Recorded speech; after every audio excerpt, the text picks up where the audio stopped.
So halos lahat po yan mga idol ay kumukulo at napakadelikado. Init. Wow, grabe. Amoy asupre po yung tubig na lumalabas dito sa kumukulong tubig.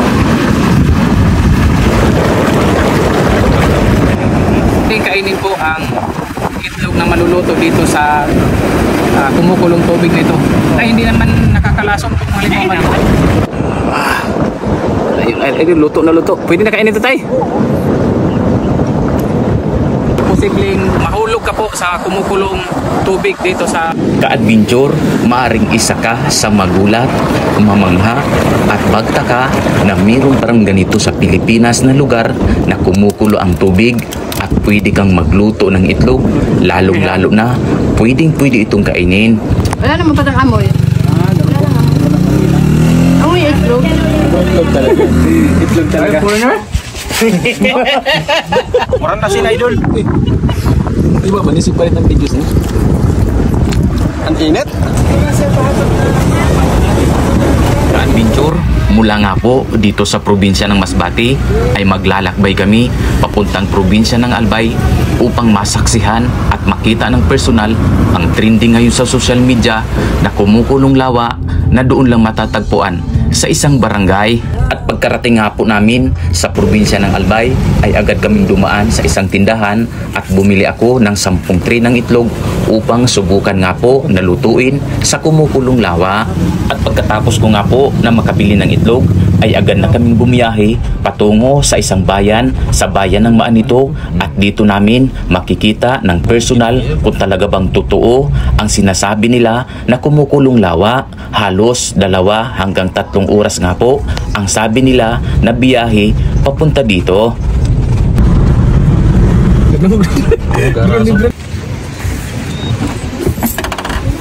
Makalipas po ang 3 oras mahigit na pagbibiyahe namin ay narating na din namin ang kumukulong tubig dito sa barangay Nagutgot sa bayan ng Maanito. Sa Inang Maharang po, barangay Nagutgot. So mga idol, makikita na natin yung kumukulong tubig dito sa Mudfall na barangay dito sa barangay Nagutgot. Ayan na po. Wow, grabe. So yan mga idol, malayo pa lang ay naririnig mo na yung kumukulong tubig dito sa lugar na ito. So nandito lang mga idol. Ayan mga idol, makikita nyo wow, grabe. So ayan mga idol, yun mga idol, amoy asupre po yung tubig na lumalabas dito sa kumukulong tubig. Oh my God.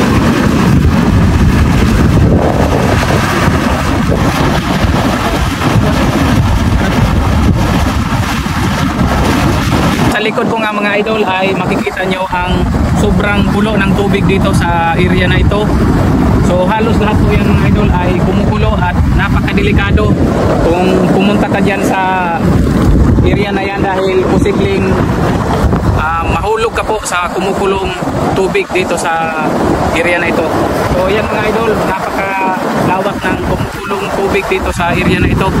At sa puntong ito nga po ka-adventure ay agad ko na nga po na inilagay sa net yung mga nabili ko na itlog, at siyempre susubukan na po natin yung sinasabi nila na pwede ka daw dito na magluto ng mga itlog at pwede din po itong kainin. Kaya naman panuorin nyo ang video hanggang sa dulo para malaman nyo kung anong maging kalabasan sa ating pagluluto ngayon ng itlog. At ito na nga po ka-adventure, ilalagay na po natin itong ating mga itlog na inilagay sa net.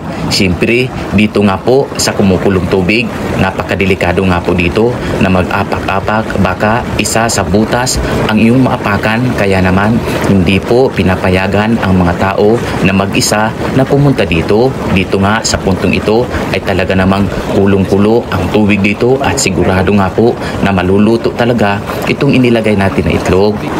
At sobrang nagulat nga po ako at nagtaka na mayroon palang ganitong lugar na kumukulo. Dito matatagpuan lamang malapit sa aming probinsya sa Masbate. Si Tatay Edi po ay halos dito na ipinanganak sa lugar na to.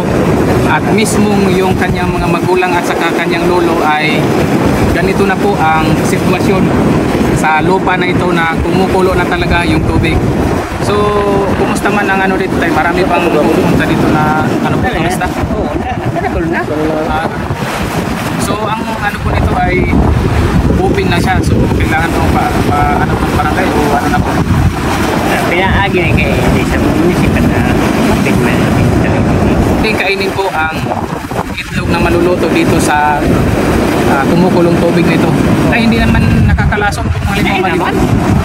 Dati mo nga, kada kung talaga nagluto na rin kayo, eh gano'n, maning kang kusogma, igwa, sino kusogma, At dahil po sa sobrang kulo nitong tubig dito sa kumukulong lawa ay halos 15 minutos lang po na paglubog nitong mga nabili namin na itlog ay agad na pong naluto ito at ready na po ito na kainin.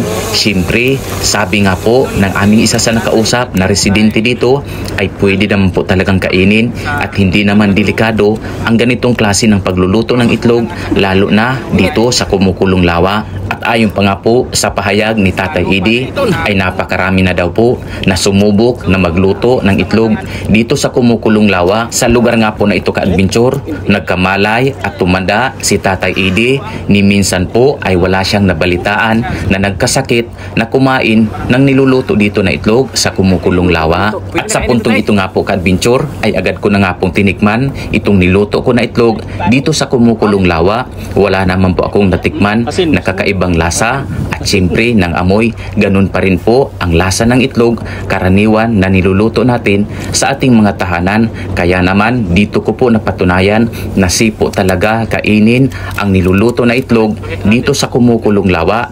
Dito nga po ito sa bayan ng Maanito sa probinsya ng Albay. At bilang katunayan po na safe kainin ang mga itlog na niluluto dito sa kumukulong lawa ay sinamahan nga po kami ni Tatay Edi na kumain ng mga itlog na niluto namin kanina. At ayon po sa aming pag-research kung bakit kumukulo ang tubig dito sa lawa, dito sa isang barangay, siyempre ito pala ang tunay na dahilan.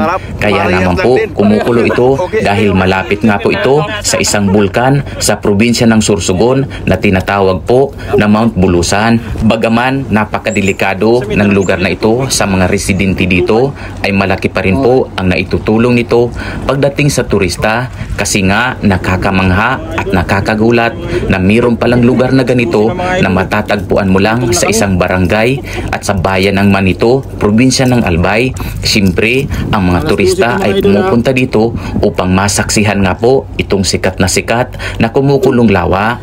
Kung isa po kayo ka-adventure sa nakapunta na at nakapasyal na sa nakakamangha at nakakagulat na kumukulong lawa na ito, ay mag-comment po kayo kung na-try nyo na rin na magluto ng itlog dito sa kumukulong lawa. Siyempre, kinain nyo rin ba ang niluto nyo dito? Kaya naman, comment down below po ka-adventure. At gusto ko na rin po na mag-shoutout sa mga residente dito, lalong-lalo na po kay Tatay Edi, maging sa lahat po ng residente na sakop ng bayan ng Maanito. Maraming salamat po sa inyong pag-accommodate sa pagpunta namin dyan sa kumukulong lawa na talaga namang nakakamangha at nakakagulat na mayroon pala dito sa ating probinsya. At para po lalong patunayan sa inyo ng mga niluluto nga po na itlog dito sa kumukulong lawa ay pwedeng kainin, ay ilan po sa mga residente dito ay kumain na rin sa aming binigay na itlog. Siyempre, kasama po natin si Tatay Edi na siyang magpapatunay na talagang safe at pwedeng kainin ang mga itlog na niluluto dito. Maraming salamat po sa patuloy nyo na panunood mga ka-adventure. Sana po ay i-share nyo ang video na ito.